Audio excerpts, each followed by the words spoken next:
الحمد للہ نعبدہ ونستعینہ ونستغفر بہ ونعوذ باللہ من شرور انفسنا ومن سیئات اعمالنا من یہد اللہ فلا مضل لہ ومن یضلل فلا ہادی لہ اما بعد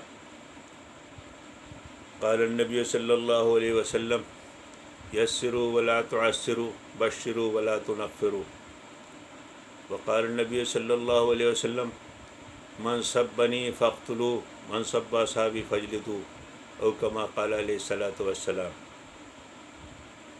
میرے محترم بزرگوں، دوستو، سیدنا عمر صلی اللہ علیہ وسلم جو دین و ایمان لے کر آئے، جو اسلام کا دنیا میں چرچا ہوا، وہ نہایت آسان، آپ نے سختی کرنے کو منع فرمایا اور فرمایا دین کو آسان کر کے لوگوں کے سامنے پیش کرو۔ دیکھو، بشارت دیا کرو، اچھی باتیں سنایا کرو، لوگوں کو دین سے نفرت مت دلایا کرو۔ سیدنا علیہ وسلم کی پوری زندگی کا پیغام یہ تھا، اچھوں کے ساتھ اچھا اور بروں کے ساتھ بھی آپ نے تو اچھا کیا، والدین کا احترام، بڑوں کا احترام، چھوٹوں پر شفقت، پڑوسیوں کا خیال، یہاں تک کہ دل آزاری کسی کی نہیں ہونے پائے۔ ایک مرتبہ رسول اللہ صلی اللہ علیہ وسلم کی مجلس میں ایک صحابی کا وضو ٹوٹ گیا۔ اب اگر یہ کہا جائے کہ حضور کی مجلس میں جس کا وضو ٹوٹ گیا ہو جا کر وضو کرائے تو اس شخص کی بے عزتی ہوتی۔ آپ کے چچا حضرت عباس نے ایک حکمت سے کام لیتے ہوئے کہا، رسول اللہ، ہمارا دل کرتا ہم سب لوگ وضو کرائیں۔ سب لوگ وضو کرنے چلے گئے، وہ شخص بے عزتی سے بچ گئے۔ ان چیزوں کا بڑا خیال کیا جاتا تھا۔ رسول اللہ سے بہت سے لوگ شکایت کر دیتے تھے کچھ لوگوں کی، تو آپ انہیں اس طرح نہیں ڈھوکا کرتے تھے، تم اس طرح کرتے ہو، ما بال الناس یفعلون کذا کذا، لوگوں کا کیا حال ہے اس طرح کرتے ہیں، ما بال اقوام یفعلون کذا کذا، لوگوں کا قوموں کا کیا حال ہے اس طرح کرتے ہیں۔ کہ ڈائریکٹ آپ اس طرح نہیں کہا کرتے تھے، لوگ سمجھ جایا کرتے تھے۔ اس لیے دل آزاری جو ہے وہ قطعاً جائز نہیں، لیکن صرف ایک شیعہ جو ہے یہ نام کا، ان کے ہاں اوپر سے لے کر ہر ایک کے ساتھ بدتمیزی، ہر ایک کے ساتھ دل آزاری، ہر ایک کی بے عزتی، یہاں تک کہ اللہ تعالیٰ کو نہیں چھوڑا انہوں نے۔ ان کے ہاں ایک عقیدہ ہے، عقیدہ بدا۔ عقیدہ بدا کی تشریح میں یہ ہے کہ اللہ بھی کبھی کبھار جھوٹ بول دیتا ہے، نعوذ باللہ۔ اب غور کریں، اللہ کے اوپر بھی جھوٹ کا الزام۔ اس کے بعد حضور کی توہین کس طرح؟ ان کے ہاں 33 فرقے ہیں شیعوں میں۔ شیخ ابو زہرہ مصری کی کتاب ہے فرق باطلہ، اس میں ان میں ایک فرقہ ہے زید غرابیہ۔ غراب کہتے ہیں عربی میں کوے کو۔ یہ کہتے ہیں کہ حضرت علی اور حضرت حضور صلی اللہ علیہ وسلم ملتے جلتے تھے جس طرح دو کوے آپس میں ملتے جلتے ہیں، نعوذ باللہ۔ آپ غور کر رہے ہیں تشبیہ کس چیز سے دے رہے ہیں۔ وہی تو لے کے آئے تھے جبرائیل امین حضرت علی کے پاس، دھوکے سے وہ حضور صلی اللہ علیہ وسلم کو دے گئے۔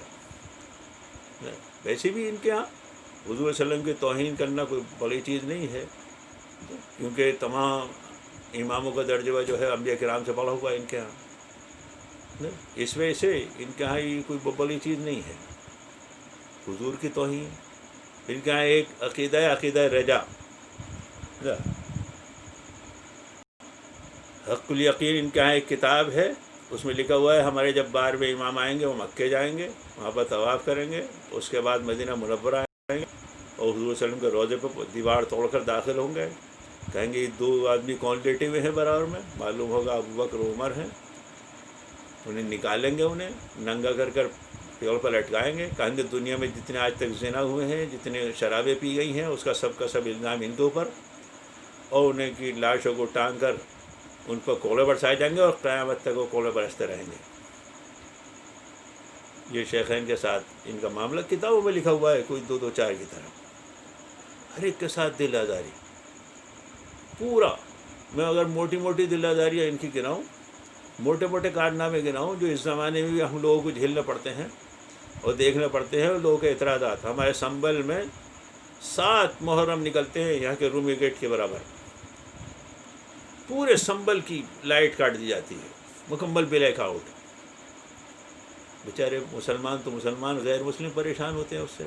کسی کا کوئی بیمار ہے، کوئی مریض ہے، بچے ہیں، وہ گرمی میں پریشان ہو رہے ہیں۔ بھئی کس نے بتایا ہماری شریعت میں تو ہے نہیں کسی کو تکلیف دینا، کسی کو پریشان کرنا، راستے جام کر دینا۔ ہمارے آقا کی تعلیم تو یہ تھی، آپ نے فرمایا کوئی شخص اپنی سواری ایسی جگہ باندھ دے کہ اس کے آنے جانے والے کو پریشانی ہو۔ اس زمانے میں سواری باندھی جایا کرتی تھی، اونٹ ہوتا تھا، گھوڑا ہوتا تھا۔ میں کہا کرتا ہوں آج کے زمانے میں کھڑی کر دی جاتی، ذرا سی راستہ ہے اس میں کار کھڑی کر دی، ذرا سی گلی ہے اس میں موٹر سائیکل کھڑی کر دی، آنے جانے والے کو پریشانی ہو رہی۔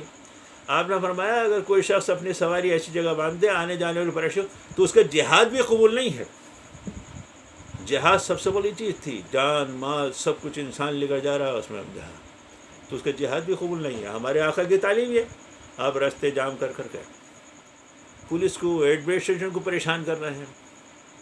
ابھی چند سال پہلے باربل کے موقع پر مجھ سے ایک پولیس انسپیکٹر نے کہا مولانا کہاں کی بات کر رہے ہیں، لکھنؤ میں 145 جلوس ہیں اور ہر جلوس پر ہماری نوکری داؤ پر لگی ہوتی ہے، راتوں کی نیند حرام ہوتی ہے ہماری، ہر جلوس پہ اپنی نوکری بچانے کی فکر ہوتی ہے۔ آپ کہاں کی باتیں کر رہے ہیں؟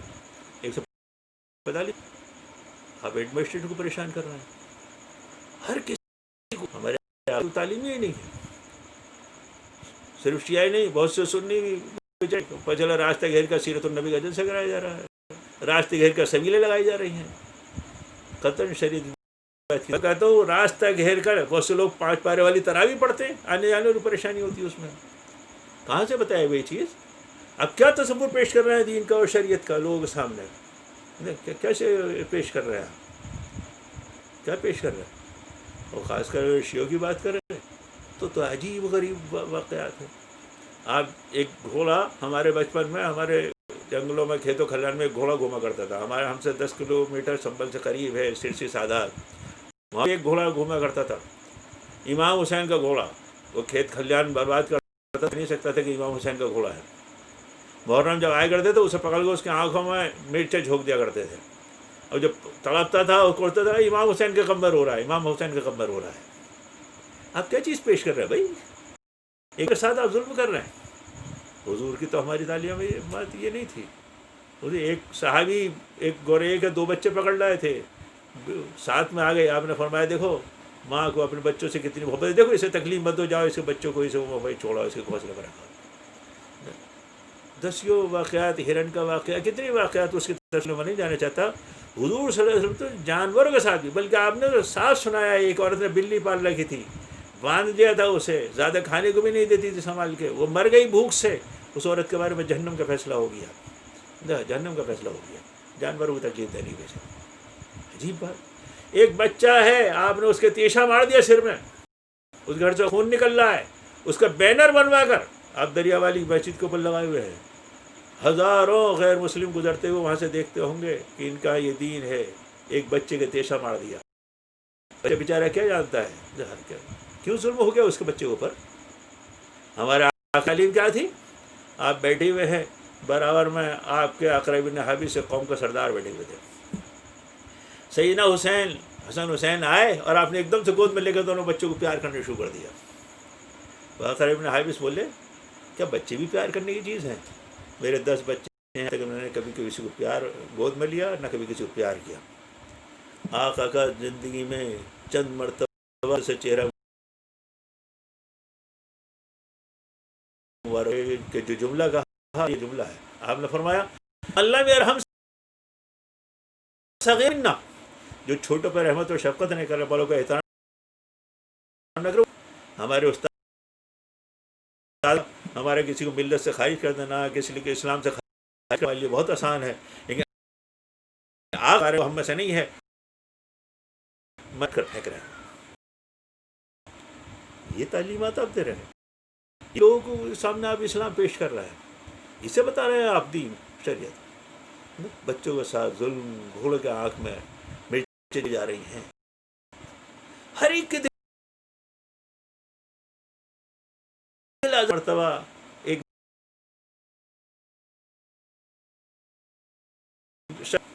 اس کے جواب میں مناتا اور شاہ بخاری نے تقریر کرتے ہوئے 10 لاکھ کے مجمع میں کہا ارے کہاں گئے عائشہ حفصہ کہنے والے؟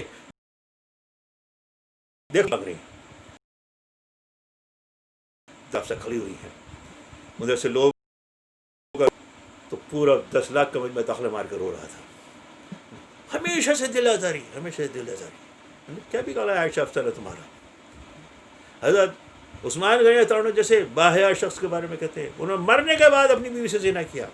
جو منہ میں آئے کہے جاؤ، جو چاہے کرے جاؤ، کسی کی دل آزاری کرے جاؤ. یاد رہے دوستو، یہ شیعہ مذہب کے بارے میں بالکل آپ جو چیز پیش کریں گے لوگ تو اسی پر تبصرہ کریں گے، اسی پر تبصرہ کریں گے. بالکل ایک توہار سا بنا رکھا ہے. ایک عجیب سا عبد الشکور صاحب فاعل سنت، شروع میں جو انہوں نے شروع کیا کس بات پہ کیا تھا؟ ایک شیعہ آیا کرتا تھا، لکھنؤ کیا ہوتا تھا، صاحب بے عزتی کرتا، منہ بھر بھر کے انہیں گالیاں بکا کرتا تھا. ایک مرتبہ امام سنت کے کانوں میں بات پڑی، انہیں اس قدر تکلیف ہوئی، پوری رات روتے رہے. صبح ہی بیرسٹر انور پہنچے، ان سے کہا وہ لوگ عدالت چلتے، ہم عدالت میں پہنچے.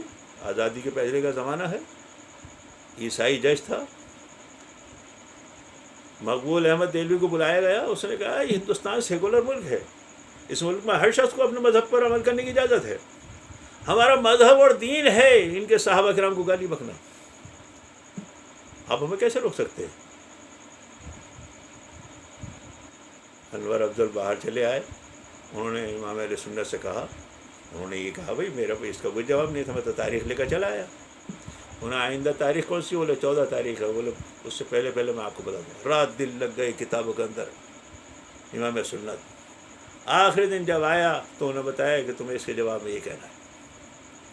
اب جو اس نے کہا کہ ہمارا تو مذہب اور دین ہے ان کے صحابہ کرام کو گالی بکنا، اور یہ سیکولر ملک ہے، سیکولر ملک میں ہر شخص کو اپنے دین پر عمل کرنے کی اجازت ہے، اس لیے ہمیں گالی بکنے کی اجازت رہنی چاہیے. انور افضل نے کہا، بولے سنیے، ہمیں جو رسول اللہ علیہ وسلم کہتے ہیں وہ ہمارا دین ہے. ہمارے آقا نے ارشاد فرمایا من سبنی فاقتلوا من سب اصحابی فاجلدوا، جو مجھے گالی بکے اسے قتل کر دو، اور جو میرے صحابی گالی بکے اسے کوڑے مارو. اگر انہیں اجازت ہے گالی بکنے کی تو ہمیں ان کے کوڑے مارنے کی اجازت ہونی چاہیے، کوڑے مارنے کی اجازت ہونی چاہیے. بالکل ہمیں دین پر ہمیں عمل کرنے دو، یہ اپنے دین پر عمل کریں. جج نے کہا نہ یہ تو انہیں گالی بکنے کی اجازت دی جائے گی اور نہ آپ کو کوڑے مارنے کی اجازت دی جائے گی، نہ کوڑے مارنے کی اجازت دی جائے گی آپ نہ. اور اس نے جو ججمنٹ میں جو بات لکھی وہ ہے سنانے کی آپ کو.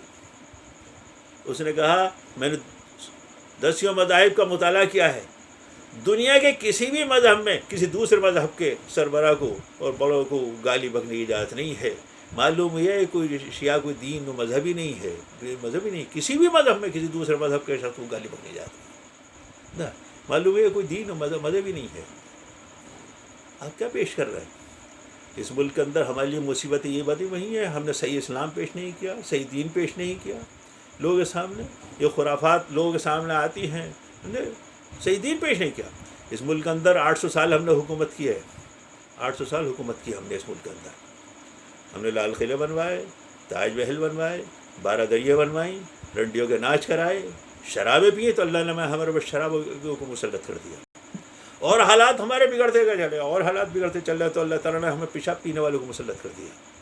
اور حالات بگڑتے چلے گئے ہمارے تو اللہ تعالیٰ نے چوروں کو، قذاقوں کو، ڈاکوں کو، ہماری عورتوں کے پیٹوں سے بچے چل کر نیزوں کو اٹھانے والوں کو پر مسلط کر دیا. اعمالکم امالکم، جیسے تمہارے اعمال ہوں گے ایسے حکمراں ہوں گے.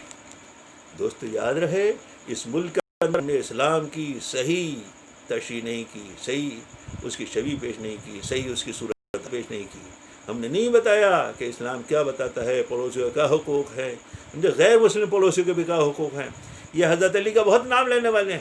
وہی حضرت علی، ان کے گھر میں بکری کٹتی ہے تو آ کر پوچھتے ہیں میرے پڑوسی یہودی کو بھی اس کا کچھ حصہ گیا نہیں گیا، اس کا کچھ حصہ گیا نہیں میرے پڑوسی یہودی کو. وہ حضرت علی جن کے بارے میں قرآن میں آیا یہودی ان اشد الناس الذین آمنوا یہودا، ایمان والوں کا سب سے سخت دشمن یہودی ہیں. اس کے باوجود پڑوسی کا اتنا خیال کہ میرے پڑوسی یہودی گھر پہ حصہ گئے کہ نہیں گیا. میرے دوستو یاد رہے اس ملک کے اندر ہمیں اسلام کی صحیح شبیہ ہم پیش کریں گے. شیعہ لوگ کیا پیش کر رہے ہیں؟ کالے کپڑے پہن کر ناچ رہے ہیں، گا رہے ہیں، آگوں پہ چلنا ہے، چھریاں برسا رہے، کون سا دین ہے بھائی؟ کون سی شریعت ہے؟ کون سا طریقہ ہے؟ کون سی لاجک ہے؟ کون سی عقل میں یہ بات آنے والی ہے؟ آپ دوسروں کو گالی بکیں، یہی آپ کا دین، یہی شریعت، انہیں مبارک ہو۔ اللہ تعالیٰ ہمیں سب کو محفوظ فرمائے، ہمیں صحیح دین پیش کرنے کی توفیق نصیب فرمائے، ہماری ذات سے کسی کی دل آزاری نہ ہو۔ ہمارے نبی کا تو طریقہ یہ تھا، اسلام کے معنی آتے ہیں، سب ہم سے سلامت رہے۔ اللہ تعالیٰ ہمیں سب کو صحیح اسلام پیش کرنے کی، صحیح پہ دین کرنے کی توفیق نصیب فرمائے۔ اس طرح کی خرافاتوں سے اور لغویات سے ہمیں اور آپ کو سب کو بچنے کی توفیق نصیب فرمائے۔ وآخر دعوانا الحمدللہ رب العالمین۔